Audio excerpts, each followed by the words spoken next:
File lipstick idea for Khmer New Year អ្នកនរគ្នាអាចមើលបានថាគួរតែលាបពណ៌អីសម្រាប់អីអ្នកនរគ្នាសម្រាប់ពណ៌ទី1នៅក្នុងថ្ងៃចូលឆ្នាំរបស់យើងគឺយើងប្រើជាមួយនឹង MAC Powder Kiss Lipstick លេខ923អ្នកនរគ្នា lipstick មួយនឹងគឺល្អប្រើមែនទែនសម្រាប់តែជួបចាស់ទុំអ្នកនរគ្នាព្រោះវាអត់ sexy ពេកវាលក្ខណៈមើលទៅបែប girly ហើយ krem គឺ matte ស្អាតមើលទៅគឺធំបែបសុភាពអញ្ចឹងឬក៏យើងទៅជួបឯក្មេងអីចឹងណាយើងលាប krem ពណ៌ហ្នឹងទៅគឺធ្វើឲ្យយើងមើលទៅរៀងបែបសុភាពរំទុំតែម្ដងអ្នកនរគ្នាហើយជឿជាក់ 100% តែម្ដងថា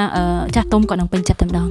ចំពោះពណ៌ទី2វិញគឺ MAC Luster Lipstick លេខ520បងប្អូនគ្នាចំពោះពណ៌មួយនឹងវិញគឺគ្រាន់តែមើលទៅដឹងថាវា shiny តែម្ដងគឺពណ៌របស់វានឹងក៏ហមបែបធម្មតាអត់ sexy ពេកហើយយើងក៏អាចលាបវាសម្រាប់ការទៅលេងបងអង្គុយចោលឈូងអីចឹងណាបងប្អូនគ្នានិយាយរួមពណ៌នឹងគឺមានហុងស៊ុយតែម្ដងគ្រាន់តែលាបភ្លាមគឺលេងអីក៏ឈ្នះគេដែរ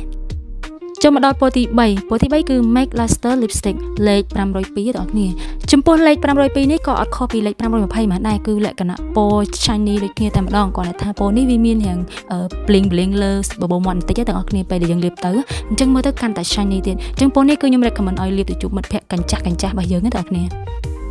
ចូលមកដល់ពណ៌ទី4ចំពោះពណ៌ទី4នេះគឺ MAC Powder Kiss Lipstick លេខ315បងប្អូនគ្នាចំពោះពណ៌នេះគឺជាពណ៌ដែលក្រហមបែបស្រាលបងប្អូនគ្នាលាបទៅគឺមើលទៅបែបស្ទន់តែម្ដងហើយចំពោះពណ៌នេះគឺ color stay តែម្ដងបងប្អូនគ្នាជូតចេញក៏នៅតែស្អាតដែរអញ្ចឹងខ្ញុំ recommend ឲ្យអ្នកនរគ្នាប្រើនៅពេលដែលលេងចេះទឹកទេបងប្អូនគ្នាគឺវាអត់មានតាណាទេចូលមកដល់ពណ៌ទី5គឺជាពណ៌ចុងក្រោយគឺ MAC Petro Matte Lipstick លេខ707បងប្អូនគ្នាចំពោះពណ៌ហ្នឹងគឺបែបសុភាពទន់ភ្លន់តែម្ដងចំពោះពណ៌នេះវិញគឺក្រហមបែបស្រាលស្ទន់អញ្ចឹងអាចប្រើប្រាស់លាបសម្រាប់យកចង្ហាន់ទៅវត្តបងប្អូនគ្នាយើងពាក់ជាមួយនឹងឈុតប្រពៃណីទៀតគឺកាន់តែល្អប្រសើរតែម្ដងអញ្ចឹងចំពោះ5ពណ៌ហ្នឹងអ្នកនរគ្នាបានសង្កេតឬក៏ notice ទុកនៅថាគួរតែលាបទៅណាហើយពេលណាខ្លះដែរហើយបើចំពោះខ្ញុំវិញខ្ញុំស្រឡាញ់ពណ៌502ទេបងប្អូនគ្នា Luster Lipstick ទេបងប្អូនគ្នាគឺខ្ញុំមានអារម្មណ៍ថាវាលាបទៅគឺបែបឈ្នះអស់មានសត្រូវហ្មងហើយជាពិសេសទៀតវាមានពណ៌ bling bling ទៀតទេបងប្អូនគ្នាអញ្ចឹងវាមើលទៅដូច shiny ហើយមុខខ្ញុំក៏លាបទៅរៀងត្រូវមួយពណ៌ហ្នឹងដែរ